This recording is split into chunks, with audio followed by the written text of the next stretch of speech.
ప్రపంచవ్యాప్తంగా వైరస్ వ్యాప్తి అనేది ప్రబలిపోతూ ఉండడం మనం అందరూ గమనిస్తూనే ఉన్నాం. ఈ మధ్యకాలంలో మనం చూసాం హోండియాస్ అనేటువంటి ఎక్స్పెడిషన్ షిప్లో హంటా వైరస్ ఏ విధంగా అయితే కలకలం సృష్టించిందో, అలాగే మనం నిపా వైరస్ గురించి కూడా విన్నాం. అలాగే ఇంకా మనం రకరకాల జాతులైనటువంటి ఈ వైరస్లో ఉన్నటువంటి డిఫరెంట్ వేరియంట్స్ గురించి కూడా మనం వింటూనే ఉన్నాం. మరి ఈ నేపథ్యంలో ప్రపంచాన్ని కుదిపేసినటువంటి కరోనా వైరస్ మళ్ళీ వ్యాప్తి చెందుతోందా అనే ప్రశ్న ఈ మధ్యకాలంలో మళ్ళీ కలకలం లేపుతోంది.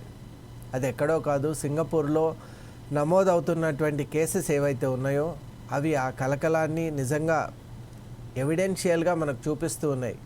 కరోనా అనేటువంటిది ప్రపంచాన్ని వీడిపోలేదు, ఇంకా ఉంది ఇక్కడే, కానీ ఒక డిఫరెంట్ మ్యూటేషన్లో ఉంది.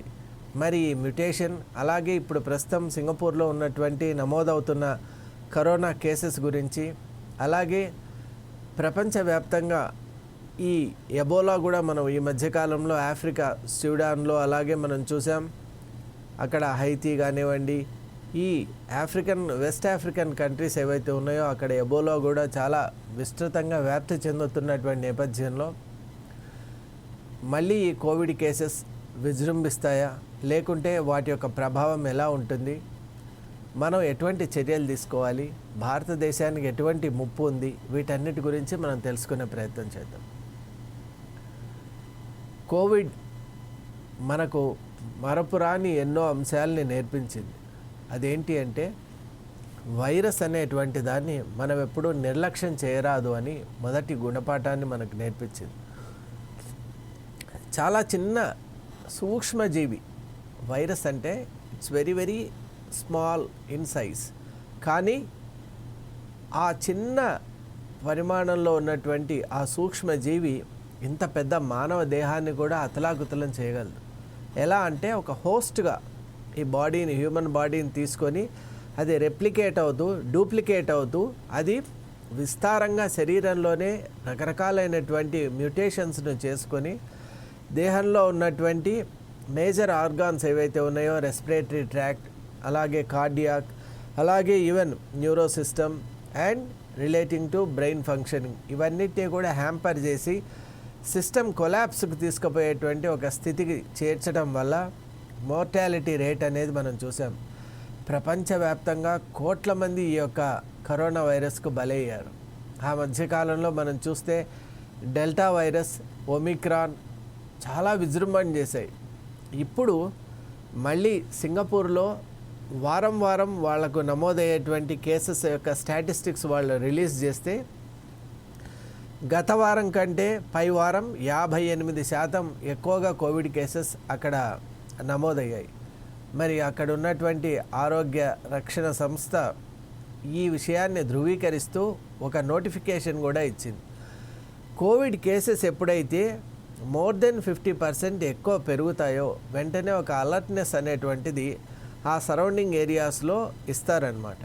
దానికి కారణం ఏంటి అంటే, ఫస్ట్ ఇటువంటి వైరస్ మళ్ళీ స్ప్రెడ్ అవుతుంది అన్న అవగాహన కలిగించడం, రెండవది అలా వచ్చిన వాళ్ళు తాత్సారం చేయకుండా వెంటనే డాక్టర్ దగ్గరికో లేక ల్యాబ్కి వెళ్ళి టెస్ట్ చేయించుకోవటం, ఒకవేళ నిజంగా అది పాజిటివ్గా కనుక ఉన్నట్టయితే ప్యానిక్ చెందకుండా వెంటనే క్వారంటైన్, సెల్ఫ్ క్వారంటైన్ కానివ్వండి, ఐసోలేషన్ కానీ చేసుకోవటం, థెరపీ అనేది స్టార్ట్ చేసుకోవటం. మరి ఇది విధానం. కాబట్టి ముఖ్యంగా ఇప్పుడు ఏషియన్ కంట్రీస్లో మనం ఫస్ట్ చూసాం, సింగపూర్లో ఈ విధంగా ఉంది. కరోనా చరిత్ర కూడా మనం చూస్తే చైనాలోని ఒక ల్యాబ్లో ఈ యొక్క వైరస్ అనేటువంటిది బయటపడింది అని గుర్తించారు. అంటే ప్రపంచానికి హానికరంగా మారింది చైనా. మరి చైనా నుంచి వచ్చినటువంటి ఆ వైరస్ అనతి కాలంలోనే ప్రపంచంలో ఉన్న అన్ని దేశాలకు పాకి ప్రపంచంలోనే ఒక అతిపెద్ద విపత్తును కూడా తీసుకొని వచ్చింది.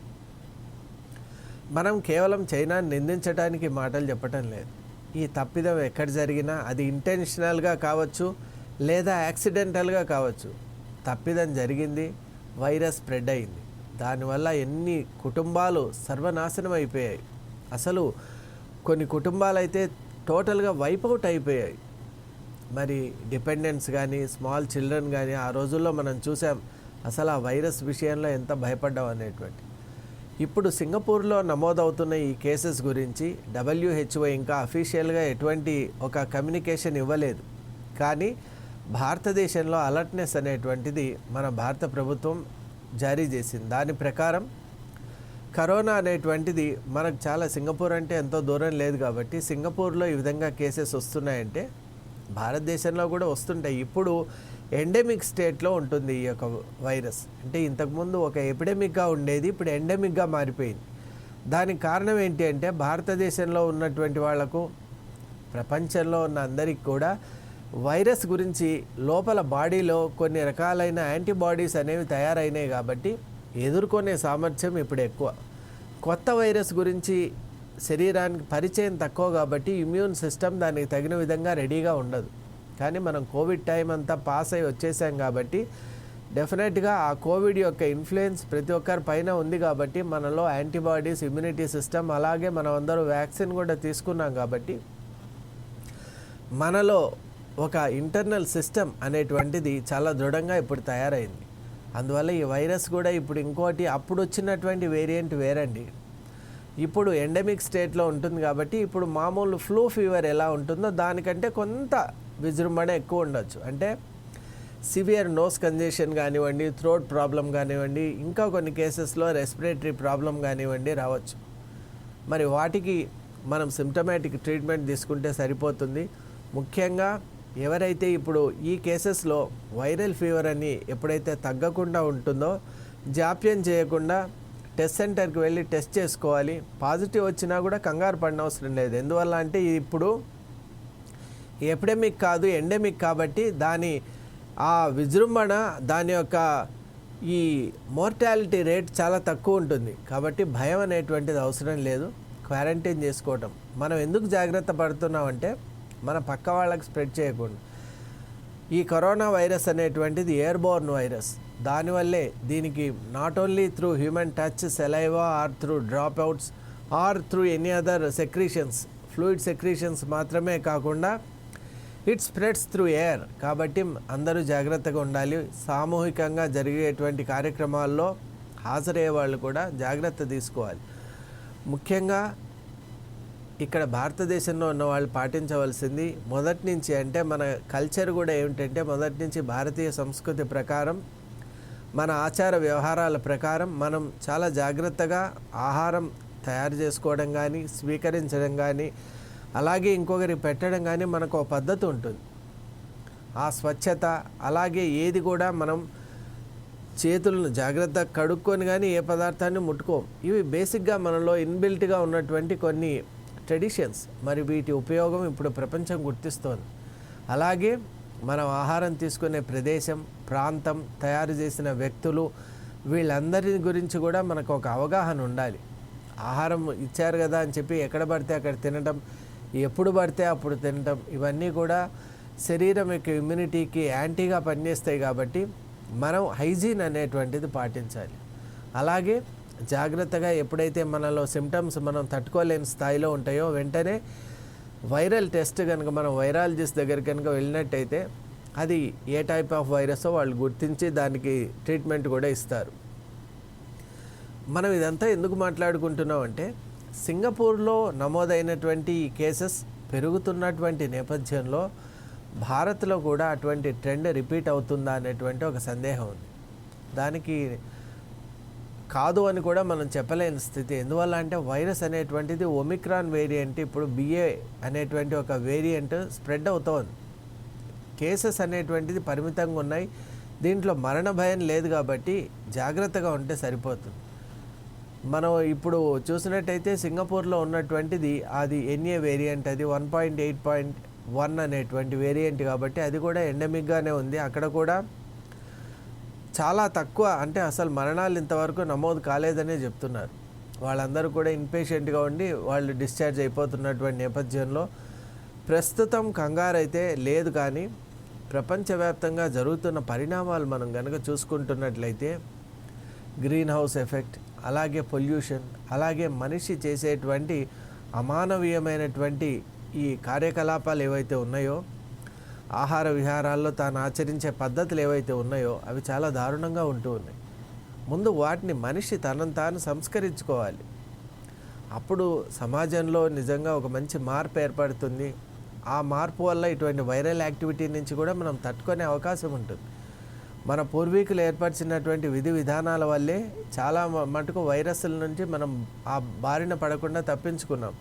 ఇప్పుడు ప్రస్తుతం మనకు ఉన్నటువంటి హై టెక్నాలజీ కూడా ఉన్నటువంటి నేపథ్యంలో ఆ వైరస్ యొక్క వేరియంట్ ఏంటి, దాని రెప్లికేషన్ ఏంటి, ఇన్క్యుబేషన్ పీరియడ్ ఏంటి, దానికి థెరపీ ఏంటి, అలాగే ఇఫ్ పాసిబుల్ వ్యాక్సిన్ ఫెసిలిటీ కూడా ఉందా లేదా కూడా మనం తెలుసుకొని చెప్పగలిగి అందించేటువంటి అవకాశం ఉన్న నేపథ్యంలో ఖచ్చితంగా మనం అందరూ కూడా అప్రమత్తంగా ఉండాలి.